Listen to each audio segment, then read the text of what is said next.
ठीक है, चलो स्टार्ट है। ठीक है, तो देखो आज हम लोग चैप्टर 5 न्यू चैप्टर है सरफेस केमिस्ट्री, इसको स्टार्ट करते हैं। इसमें मात्र आपको 3 ही टर्म पढ़ना है, एक एडजॉर्प्शन, एक कोलाइड और एक कैटलिस्ट। कैटलिस्ट के बारे में थोड़ा बहुत पढ़े हैं, थोड़ा बहुत इस चैप्टर में और पढ़ेंगे। ठीक है, तो बस यही छोटा सा आपका एक चैप्टर है। ठीक है, 3-4 क्लास में ख़त्म हो जाएगा। ये टॉपिक से रहे एडजॉर्प्शन। तो सबसे पहले शुरुआत करते हैं क्वेश्चन से ही, जो कि एग्जाम्स में पूछा जाएगा कि what is the difference between absorption and adsorption, दोनों में डिफरेंस क्या होता है। ये क्वेश्चन पूछा जाएगा आपसे 2 मार्क्स में। तो लिखिए डिफरेंस क्या होता है। एब्जॉर्प्शन, ये 9th क्लास में आपने पढ़ा होगा एब्जॉर्प्शन, और अभी हम पढ़ेंगे एडी कर लेते हैं ना, एडजॉर्प्शन। क्या अंतर है दोनों के बीच में।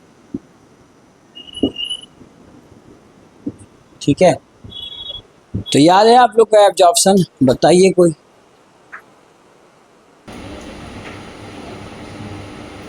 तो देखिए दोनों का डिफरेंशियल सामने है। सब्सटेंस का एक्यूमुलेशन होगा, लेकिन कहाँ? बल्क में, सॉलिड के बल्क में।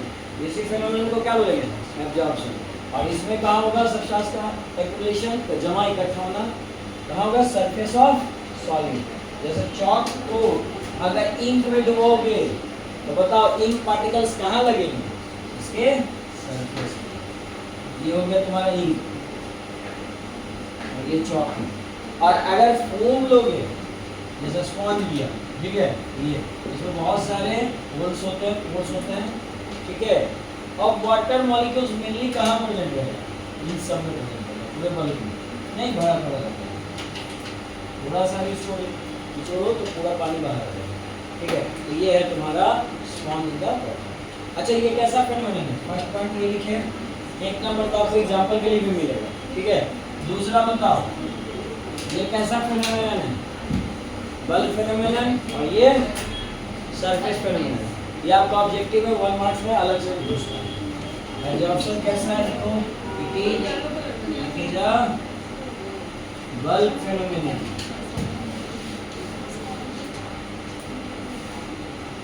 इसमें लिखो it is a surface phenomenon.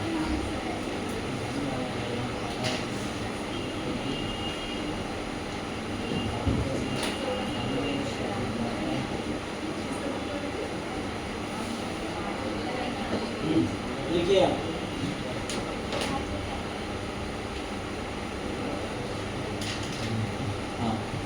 Substance which accumulate on the surface of solid. जो सब्सटेंस एक्यूमुलेट होंगे सरफेस पे उसी को बोलेंगे, जैसे इंक। और जो सॉलिड है उसको क्या बोलेंगे? Absorbent.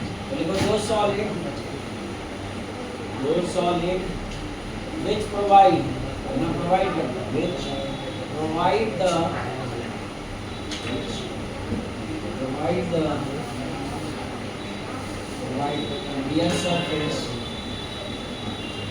which provide their surface, अपना सरफेस प्रोवाइड करता है। किस लिए जी? फॉर एक्यूमुलेशन और एक्यूमुलेशन ऑफ सब्सटेंस।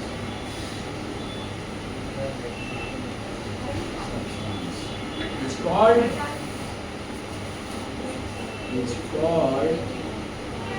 absorption। क्या बोलेंगे? कोई दिक्कत?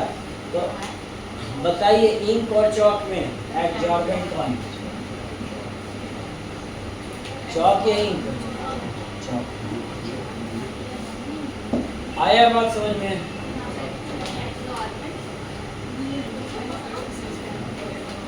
चलिए लिखिए, एब्जॉर्प्शन तो समझ गया, जो अपना सरफेस प्रोवाइड करे एक्यूमुलेशन ऑफ सब्सटेंस के लिए। डिसॉर्प्शन मतलब हटाना, डी मतलब हटाना। किसको हटाना है? एब्जॉर्बेंट। तो लिखिए रिमूवल ऑफ, ए लिखो यहाँ, रिमूवल ऑफ एब्जॉर्बेट। यहाँ इंक आप समझने के लिए ब्रैकेट में इंक या वाटर लिखिए। रिमूवल ऑफ adsorbate बनने के लिए चाहो तो वाटर लिख लो, वाटर अगर चौक पे है तो आप उसको हीट करके हटा सकते हो। तो रिमूवल ऑफ एडजॉर्बेंट फ्रॉम किससे, फ्रॉम द सरफेस ऑफ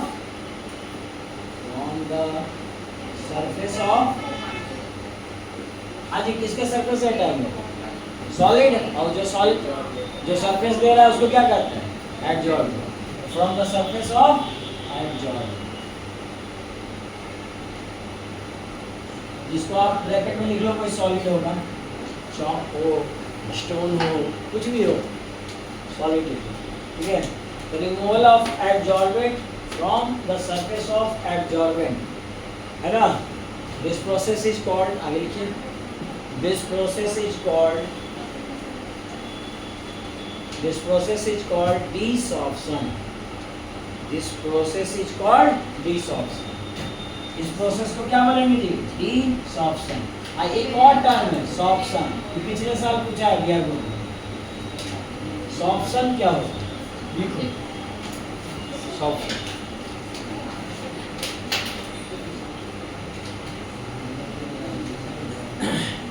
जब आपका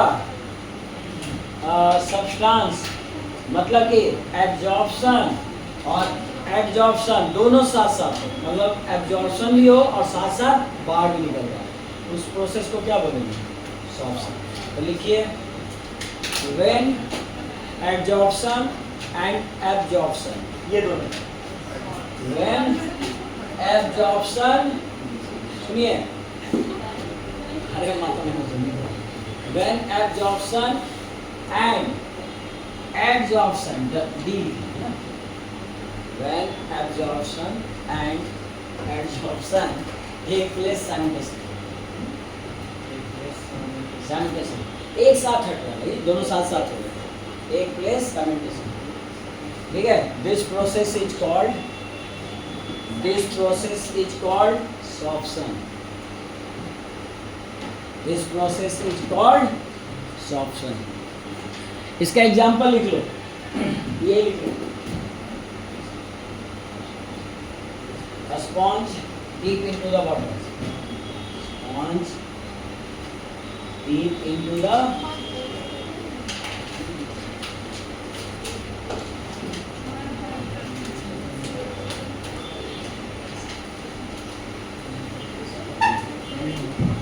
सुनिए क्वेश्चन, सॉर्प्शन पूछा हुआ, the sorption stand for, option A adsorption, option B absorption, C both और डी डिसॉर्प्शन। क्या होगा आंसर, क्या होगा आंसर, सी बोथ, दोनों होता है, लिखा है तो था ये भी, ठीक है, याद आ रहा है। चलो नेक्स्ट एग्जांपल पढ़े, सुनिए, which of the example of absorption, absorption का एग्जांपल कौन होगा, पहला सुनिए example, water on silica gel, water on silica gel, ये क्या तुमको लगता है, एब्जॉर्प्शन या एडजॉर्प्शन? सिलिका जेल सुने हो, लेदर का बैग खरीदे हो ना, उसमें वो छोटा पाउच रहता है, जितना लेदर का आइटम होगा बिकता होगा उसमें एक सिलिका जेल पाउच रहता है। इसका क्या यूज है पता है, आपको लगता है फालतू दे दिया फेंक देते हैं, नहीं स्मेल नहीं, अगर थोड़ा भी वाटर पार्टिकल्स, अभी रेनिंग सीजन आएगा, अभी मॉइस्चराइज आएगा, थोड़ा भी वाटर ड्रॉपलेट्स रहेगा आसपास में तो ये इसको एब्जॉर्ब करेगा। इसमें खासियत क्या होता है, ये वाटर को एब्जॉर्ब कर लेता है। अब बताओ सिलिका पे, ये जो सिलिका है इस पे वाटर आएगा, ये सरफेस पे आएगा कि इनसाइड जाएगा, ये सरफेस पे आएगा ये इनसाइड जाएगा, इनसाइड जाएगा। सिलिका मतलब सैंड, सैंड के अंदर जाएगा, कहाँ जाएगा, सरफेस पे। अगर सरफेस पे जाएगा तो इस फंक्शन को क्या बोलेंगे, एडजॉर्प्शन। आ रहा है समझ में? तो ये सिलिका जेल पे वाटर का एक्युमुलेशन क्या कहलाएगा, एडजॉर्प्शन। ये पहला यूज है एडजॉर्प्शन का, एडजॉर्प्शन का बहुत ज़्यादा अच्छा यूज है ये किसी भी चीज़ों को बचाने के लिए पानी से। दूसरा सुनिए, water on calcium chloride. Calcium chloride quicklime सुने हो? क्विकलाइम, इसको पानी में मिलाते हैं तो क्या होता है, पूरा मिक्स हो जाता है या फिर उसके सरफेस पे वाटर आता है। पहले के टाइम में व्हाइट वॉश जो होता था किससे होता था? लाइम है ना, चूना से होता था ना, CO, यानी क्विकलाइम से। क्विकलाइम को क्या करते थे, वाटर में डालो, वाटर को पूरा एब्जॉर्ब कर लेगा, खोलने लगता था, है ना, तो वहां तो पूरा मिक्स होना हो गया बल्क में, यानी कि कैसा फेनोमेनन है, बल्क फेनोमेनन। अब बल्क फेनोमेनन ही तो कहलाता है कौन सा, तो कौन सा आंसर हो जाएगा, वाटर ऑन कैल्शियम क्लोराइड। आगे और भी कुछ एग्जांपल है, hydrogen on fine nickel. Nickel सुने हो, निकेल सॉलिड, तो निकेल सॉलिड पे हाइड्रोजन जो जमा होगा सरफेस पे ना होगा, इनसाइड चले जाएगा, ठीक। तो ये कौन सा फेनोमेनन, AD या AB? AD सरफेस पे आएगा। अच्छा, ऑक्सीजन ऑन मेटल सरफेस, ये मेटल है, यहाँ पे ऑक्सीजन गैस आएगा, कहाँ आएगा, इनसाइड बल्क में या आउटर सरफेस पे, सरफेस पे, ये भी पहचान लिए, कोई दिक्कत समझ में आया? तो देखो एडजॉर्प्शन का हमारे प्रैक्टिकल लाइफ में बहुत यूज है, चीज़ों को बचाने के लिए, जैसे लेदर का चीज़ें हैं तो उसको वाटर में से फंगस लग जाएगा, आप कर दोगे वैसे स्वर्ग में चीज़, लेदर का फंगस जो फंगस लग जाएगा उस चीज़ों को नहीं कर दोगे, तो उसको बचाने के लिए क्या भी यूज करते हैं, सिलिका पाउच। उसके बाद शुगर केन, शुगर केन सुने हो, उसका उससे क्या बनता है, शुगर केन आपका येलो कलर का होता है, शुगर भी जो बनता है वो किस कलर का होता है, येलो, लेकिन आप घर में जो देखते होगे वो काफ़ी वाइट क्रिस्टलाइन सॉलिड होता है, तो वो कैसे बना, तो उससे येलो कलर ना निकाला जाता है, वो भी किस प्रोसेस से, मतलब इसके बीच में चारकोल रख दिया जाता है, चारकोल में ये खासियत होता है कि वो क्या करता है, कलर पिगमेंट को सब कर लेता है, यहाँ से निकाल देता है, सारे कलर पिगमेंट को निकाल दिया तो बचा क्या, उसमें कोई कलर नहीं बचेगा, कलरलेस होगा, तो वो सॉलिड जो शुगर है वो काफ़ी अच्छा लगता है देखने में। कभी कभी आपने देखा होगा एक आध येलो कलर का आ जाता है, वो कहाँ से आया, जो छूट गया वो आ रहा है समझ में, तो ये सब लाइफ में यूज है सब। इसके अलावा मेडिसिन में भी बहुत अच्छा यूज है, मेडिसिन लाइफ मेडिसिन में इसका यूज है। फिर ये सब मेडिसिन में कैसे यूज है, हमारे ऑर्गन्स क्या करते हैं, आप टैबलेट लेते हो, हमारे ऑर्गन्स क्या करते हैं, वो मेडिसिन को उनके सरफेस पे लग गया और वही हील करने का काम करता है, ठीक करने का काम करता है। अच्छा, अगर हाथ उसमें कुछ कट जाए तो वहाँ पे लगाते हो ना जी कुछ करेंगे, वो क्या है, उसके सरफेस पे ही तो लगा रहे हो, तो आपको हील करने या ठीक करने का काम कर रहा है, इसका मतलब वो कौन सा फेनोमेनन है, एडजॉर्प्शन, ठीक है, कोई दिक्कत नहीं ना। तो इसके आगे लिखते हैं,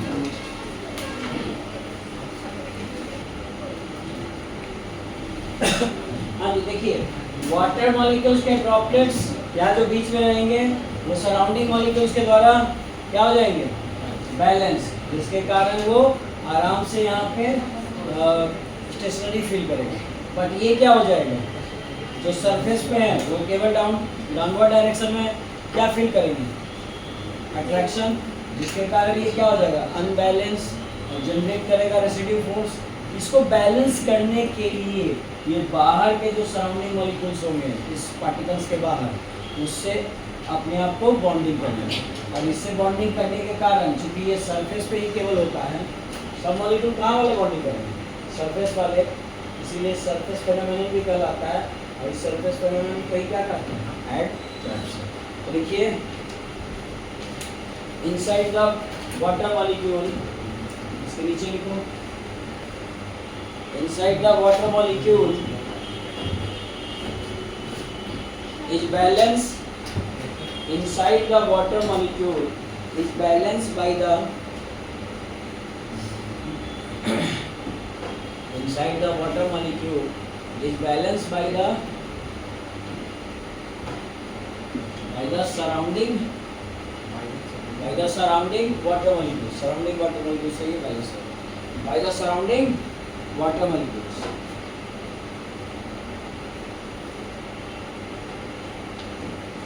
by the surrounding water molecules. But in case of surface molecules, but in case of surface water molecules, it is not balanced.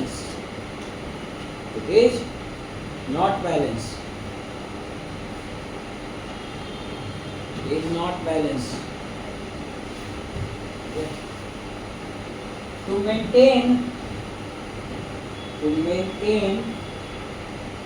stability,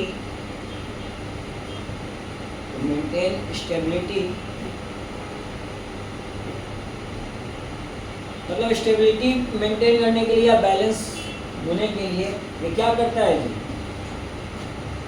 इनको आगे अट्रैक्ट करता है surrounding molecules. To maintain stability it attract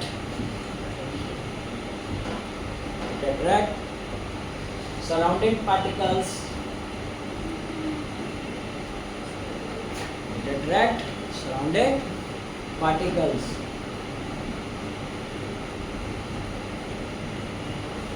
as a result, अब surrounding particle को attract किया, उसके साथ bonding कर लिया, इसके कारण क्या हुआ, ये प्रोसेस को एडजॉर्प्शन कहलाता है। तो as a result adsorption will take place,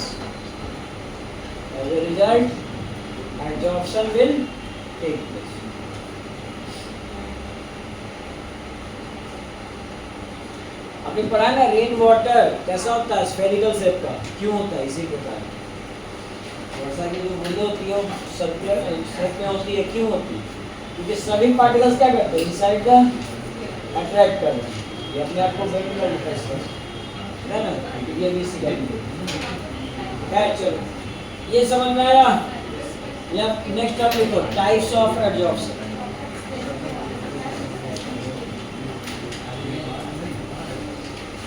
types of adsorption ये बहुत पूछता है एग्जाम्स में। देखो adsorption is of two type,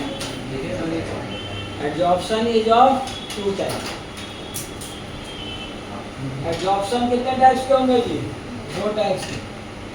adsorption is of two types. First, अच्छा एक बात बता, ये बॉन्डिंग जो करेगा दो तरीके से कर सकता है, एक तो फिजिकल और एक केमिकल बॉन्ड। ये दो तरह का बॉन्ड सुनो ना, फिजिकल बॉन्ड और केमिकल बॉन्ड। इसी तरह से ये दो टाइप के होंगे, एक तो फिजिकल एडजॉर्प्शन और एक केमिकल एडजॉर्प्शन। इसी तरह लिखिए फिजिकल एडजॉर्प्शन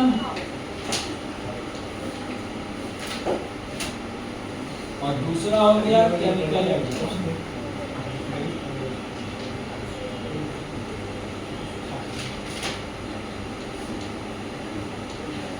अच्छा इसको शॉर्ट में फिजिसॉर्प्शन भी करते हैं, क्या कहते हैं, फिजिसॉर्प्शन। इसको भी शॉर्ट में केमिसॉर्प्शन।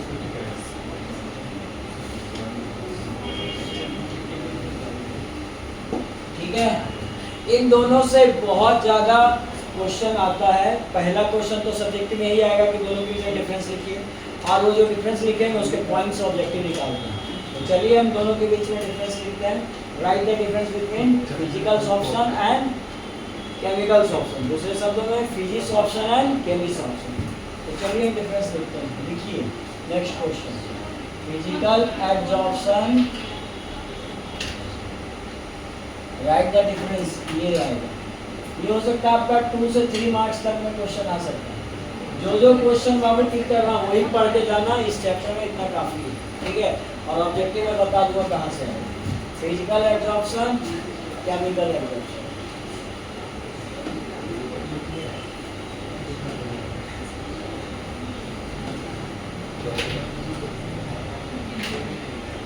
हाँ जी, ये फॉर्म होता है किस कारण से, फिजिकल बॉन्ड यानी van der Waal force of attraction, और ये केमिकल बॉन्ड होता है। ठीक है, गैस के बीच में कौन सा अट्रैक्शन होता है, तो फिजिकली जुड़े हुए हैं, एक दूसरे से बस करीब आसपास में है और अट्रैक्टेड है। तो लिखिए पहला पॉइंट,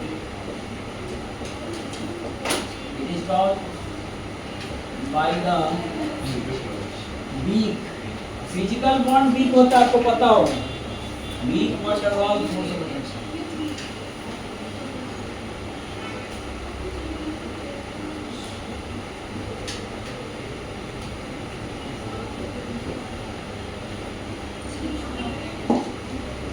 अगर इस पेन पे जो वाटर मॉलिक्यूल प्रेजेंट है वो कितना स्ट्रॉन्ग है, फिजिकल है, तो तुरंत हट जाएगा कि नहीं? अब कपड़े से ही पूछ दो, हट जाएगा, यानी कि सिर्फ हटा सकते हैं। लेकिन दूसरा इसमें केमिकल, यहाँ पे केमिकल बॉन्ड बनेगा वो बहुत ही स्ट्रॉन्ग होगा।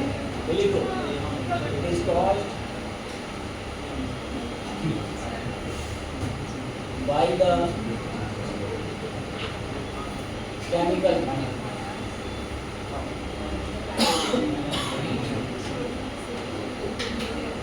ये बनता है किसके कारण? केमिकल बॉन्ड के कारण, जिसको कि आसानी से तुम ये नहीं कर सकते, रिमूव नहीं कर सकते। ठीक है, दूसरा point, it is not specific in nature.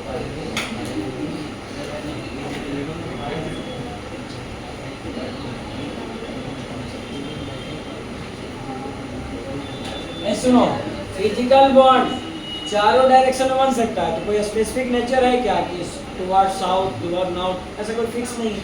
जिधर से भी वाटर आएगा उधर से वो अट्रैक्ट कर लेगा, ठीक है। लेकिन केमिकल के लिए फिक्स होता है, ठीक है। केमिकल आपका लिखिए, it is a specific in nature.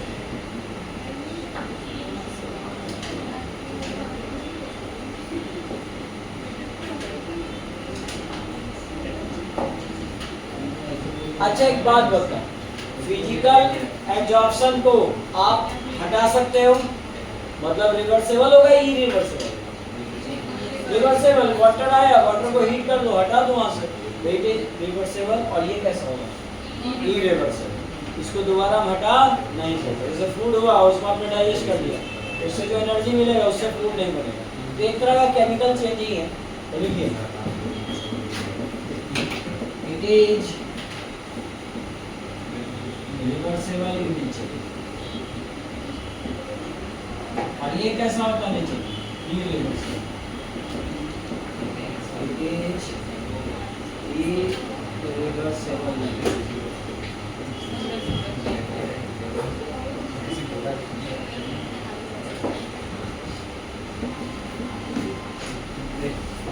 अच्छा एक बात बताओ, यहाँ पे हीट एनर्जी की जरूरत होगी, सोचो, क्या फिजिकल एब्जॉर्प्शन के लिए कोई हीट एनर्जी बाहर से देने की जरूरत है? नहीं। आप यहाँ सॉल्ट रख दीजिए, वो एब्जॉर्प्शन करता रहेगा, सिलिका जेल रख दीजिए, वो वाटर को एब्जॉर्ब करता रहेगा, कोई हीट देने की जरूरत है? नहीं। तो लो हीट यानी low temperature favour this absorption. Physical absorption को कौन फेवर करेगा? Low temperature. और यहाँ पे केमिकल के लिए हाई टेम्परेचर चाहिए, कोई भी केमिकल रिएक्शन कराने के लिए टेम्परेचर ज़्यादा चाहिए। लिख लो, low temperature favours the freezes option.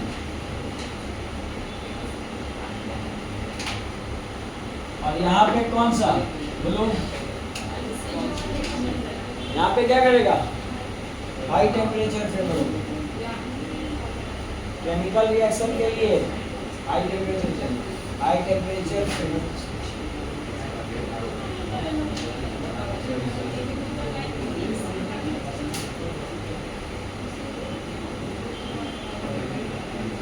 सुनो, जैसे ये आयरन रॉड है, खिड़की बनता है ना जी, आपने विंडो वगैरह देखा होगा, उसमें एक रॉड के ऊपर ऐसे दूसरे रॉड को लगाया जाता है, इसके सरफेस पे तो लगा रहे हैं, ये क्या कहलाएगा? सरफेस फिनोमेनन है, एडजॉर्प्शन। लेकिन आप बताइए, इसको यहाँ लगाने के लिए क्या करना पड़ता है? वेल्डिंग करना पड़ता है। वेल्डिंग के दौरान हीट एनर्जी बहुत लार्ज अमाउंट में दे रहे हैं ना, तब ना दोनों मेल्ट होकर जुड़ रहा है। तो बताइए, ये जो जुड़ना है वो कैसा जुड़ना हो गया? केमिकल बॉन्ड के द्वारा। यानी कि यहाँ पे टेम्परेचर कैसा चाहिए? बहुत ही हाई चाहिए। और इसमें फिजिकल में कोई जुड़ता थोड़ा, यहाँ के खाली हाथ जुड़ के प्रेजेंट हो गया, वाटर मॉलिक्यूल यहाँ आके प्रेजेंट हो गया, तो उसके लिए टेम्परेचर कैसा चाहिए? बस यही है। आया समझ में? अब बताओ, प्रेशर हाई रखोगे, दोनों केस में फायदा होगा। प्रेशर अगर हम इंक्रीज कर रहे हैं तो ये भी बढ़ेगा और ये भी बढ़ेगा, तो दोनों केस में हाई टेम्परेचर फेवर करेगा, ठीक है। सरफेस एरिया बताइए, सरफेस एरिया के बढ़ाने से ये बढ़ेगा या घटेगा? ये तो भाई जितना ज़्यादा सॉल्ट रखेंगे, जितना ज़्यादा ये सरफेस एरिया रहेगा पेन का, उतना ज़्यादा वाटर ड्रॉपलेट्स नहीं आएंगे इस पर। सरफेस एरिया के बढ़ाने से बढ़ेगा, ये भी सरफेस एरिया के बढ़ाने से बढ़ेगा। यानी कि दो चीज़ दोनों को फेवर करता है, तो सरफेस एरिया और प्रेशर दोनों को फेवर करेगा, दोनों के लिए बढ़ाएगा। अरे जितना बड़ा रहेगा उतना आसानी से मैं रिएक्शन आपके पास। अच्छा, आप यहाँ पे एब्जॉर्प्शन यहाँ भी कर सकते हो, यहाँ भी कर सकते हो, यहाँ भी कर सकते हो, बढ़िया कि नहीं रे? ठीक है, जितना जाना है। अब सरफेस एरिया छुपा है, तो लिखिए फोर्थ, ये सेम पॉइंट है, डिफरेंस नहीं है। देखिए, pressure increases the, fifth point लिखो, pressure increases the, high pressure करो, high pressure increases the physical absorption. Pressure ज्यादा होगा तो फिजिकल एब्जॉर्प्शन भी, high pressure increases the physical absorption. और उसमें लिख लो, chemical absorption increases with increase in pressure. Chemical absorption लिखे, केमिकल एब्जॉर्प्शन यहाँ पे लिखो, केमिकल एब्जॉर्प्शन इंक्रीजेज, या ईट करके लिख लो, it increases with increase in pressure. Chemical absorption increases with increase in pressure, with increase in pressure. भाई pressure के बढ़ने के साथ फिजिकल एब्जॉर्प्शन क्या होगा? बढ़ेगा। ये किसको मतलब है? प्रेशर। यहाँ पे भी उन्होंने वही बोला कि केमिकल एब्जॉर्प्शन भी बढ़ेगा कब? जब हम क्या बढ़ाएंगे? प्रेशर। अच्छा, सरफेस एरिया बढ़ाएंगे तो क्या होगा? फिजिकल एब्जॉर्प्शन बढ़ेगा और केमिकल एब्जॉर्प्शन दोनों बढ़ेगा। लिखो नेक्स्ट, यहाँ लिखिए, फिजिकल एब्जॉर्प्शन में इट इंक्रीजेज, छूट गया क्या किसी का? नहीं ना, तो लिखो फिर, it increases with increase in, it increases with increase in, it इसमें लगाना, it increases with increase in surface area, with increase in surface area। surface area के बढ़ने से बढ़ेगा और ये भी surface area के बढ़ने से बढ़ेगा। लिखो केमिकल एब्जॉर्प्शन में it increases, रुकना होगा तो बता देना, it increases with increase in surface area।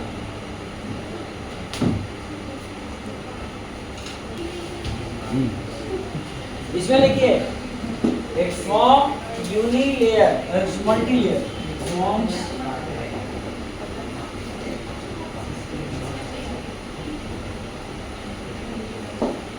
एक से ज्यादा लेयर बना सकते हैं, क्योंकि बहुत ज्यादा स्ट्रॉन्ग नहीं होते हैं, अपने आप को स्टेबल करने के लिए दूसरे तीसरे बॉन्डिंग कर सकते हैं। लेकिन केमिकल बॉन्ड बहुत ही स्ट्रॉन्ग होता है, एक ही बार में स्ट्रॉन्ग हो गया, तो ये कितना लेयर बनाएगा? यूनिलेयर। ये क्वेश्चन बहुत ज्यादा एग्जाम्स में पूछा जाता है, इनको ऑब्जेक्टिव।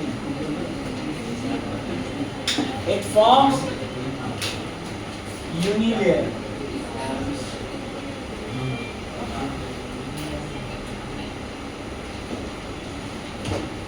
एक ही लेयर बनाएगा, एक से ज्यादा।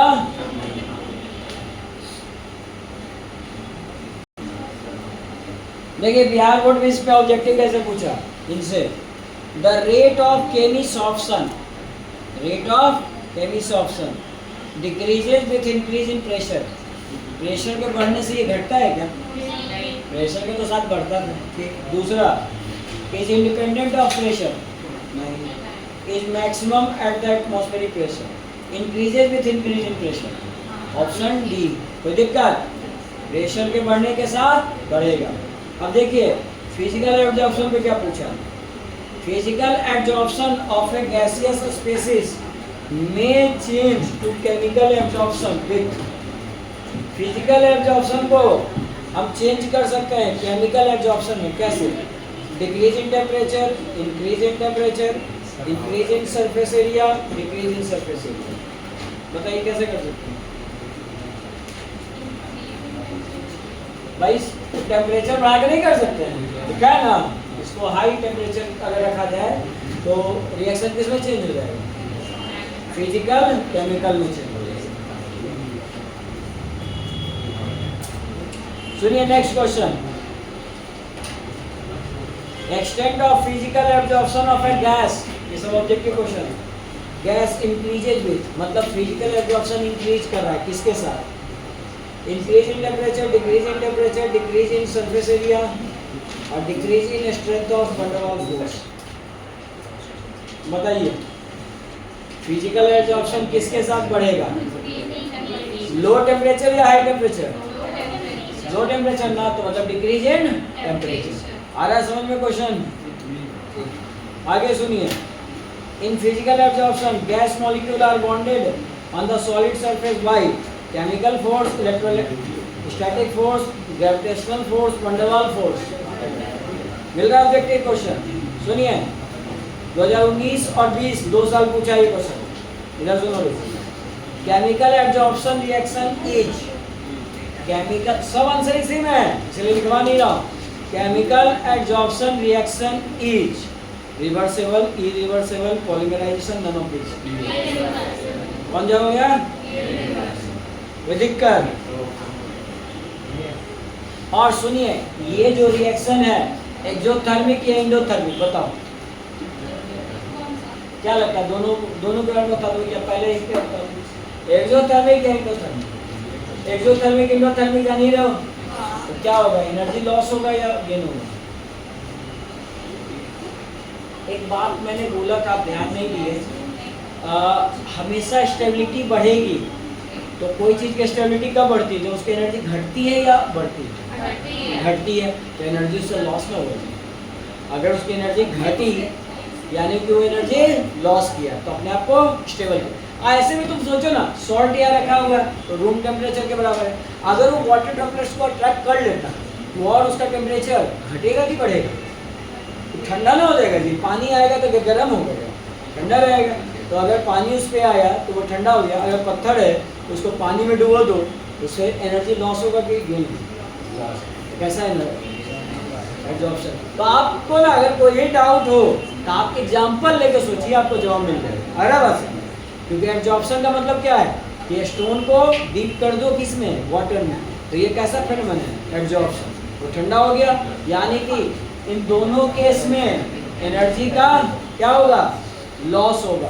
तो आपने अगर पूछे फिजिकल एब्जॉर्प्शन या फिर chemical absorption are example of exothermic reaction या एंडोथर्मिक रिएक्शन, दोनों में हीट एनर्जी इवॉल्व होगा।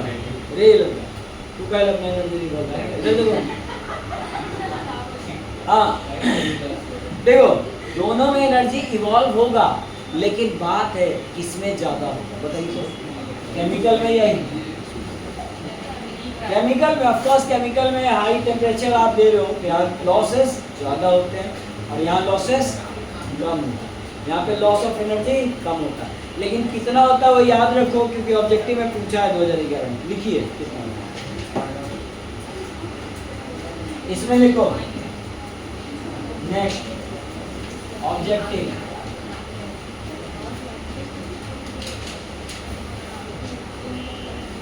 it evolves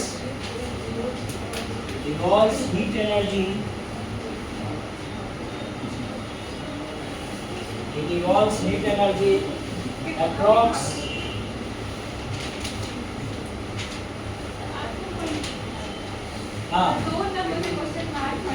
approx 20 to 40 kilojoule पर मोल। हाँ जी, इसमें जो एनर्जी इवॉल्व होगा 20 से लेके 40 तक, और इसमें जो एनर्जी इवॉल्व होगा, देखिए next one, it evolves energy heat energy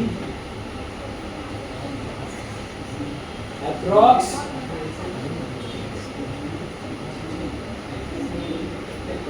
80 to 240 kilojoule पर मोल, 80 से लेके 240 तक। दोनों को टिक करो, ऑब्जेक्टिव में पूछा गया होगा। दोनों को टिक कर दीजिए, दोनों ऑब्जेक्टिव में। सुनिए ऑब्जेक्टिव में क्या पूछा है। 2021 में बिहार बोर्ड में ये क्वेश्चन पूछा गया है। आप बोल रहे हो 2 मार्क्स के लिए लिखा रहा हो 10 पॉइंट्स, नहीं ये 2 मार्क्स के लिए नहीं है बाबू, ये 8 पॉइंट्स पे ना, तो ये 5-6 पॉइंट्स है, सबसे आपका एमसीक्यू क्वेश्चन बनेगा, आपको सारे पॉइंट्स ध्यान में रहेंगे तभी नहीं बना सकते।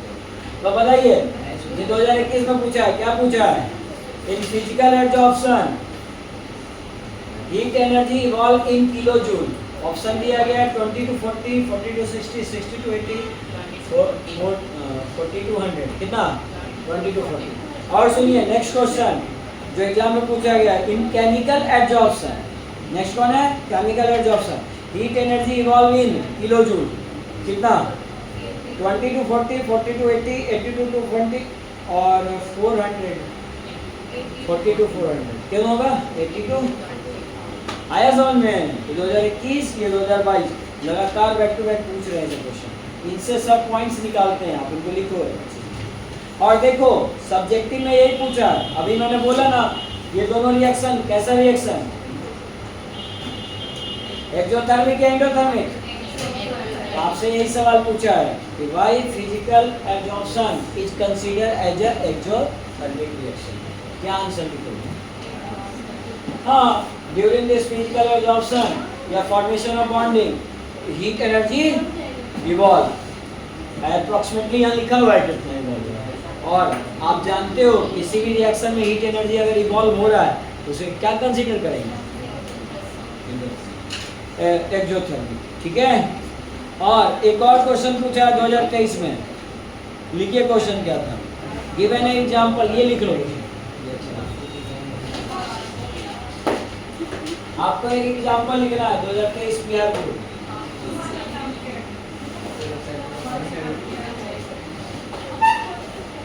Give an example of solution of gas in solid, gas in solid, इसका एग्जांपल लिखना। सुनिए, हाइड्रोजन गैस को स्टोर करने के लिए अभी मैंने बोला था कौन सा मेटल यूज करते हैं,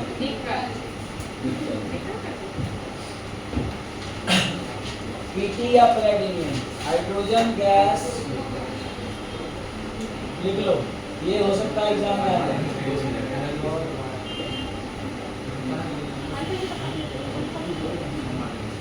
अगर हाइड्रोजन गैस को स्टोर करने के लिए ये सॉलिड यूज करते हैं तो हाइड्रोजन गैस इसमें मिक्स है, सॉल्यूशन हो गया, यही कहलाएगा गैस इन सॉलिड सॉल्यूशन। ये 1 मार्क्स का ऑब्जेक्टिव पूछा गया है, 2 मार्क्स का पूछा गया, आपको एग्जांपल नहीं आया समझ में, कोई दिक्कत, एक बार फिर से रिकॉल कर लेते हैं सारे पॉइंट्स। एब्जॉर्प्शन, सुनो एबी और एडी में क्या अंतर है, सुनिए ध्यान से, जो सब्सटेंस मान लो वाटर है वो कहाँ जमा होंगे, एक्यूमुलेट कहाँ होंगे, बल्क में, और इसमें सरफेस पे, ये कैसा फेनोमेनन है, बल्क फेनोमेनन, ये सरफेस फेनोमेनन, ठीक। इसमें कुछ पॉइंट्स पढ़े थे, क्या क्या, एडजॉर्बेंट,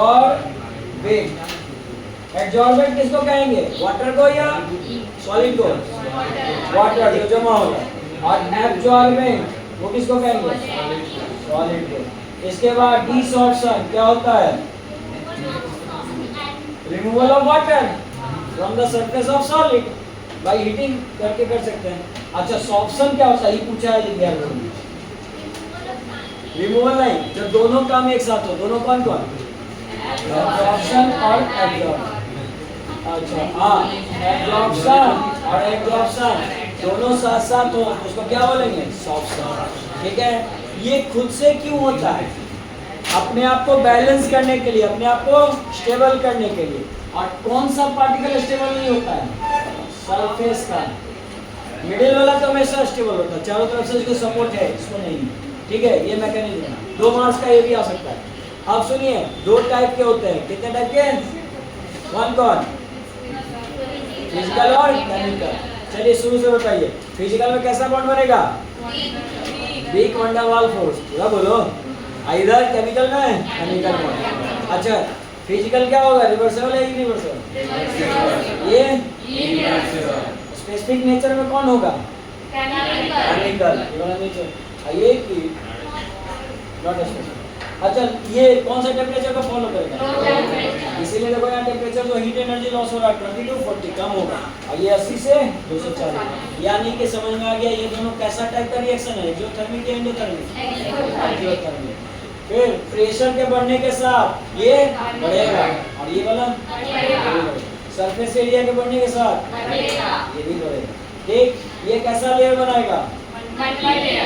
ये याद हो गया सारे पॉइंट्स? बस इतना था टॉपिक है एग्जाम से। कल हम लोग को लाइट पढ़ेंगे, खत्म हो जाएगा हो जाएगा। और क्या।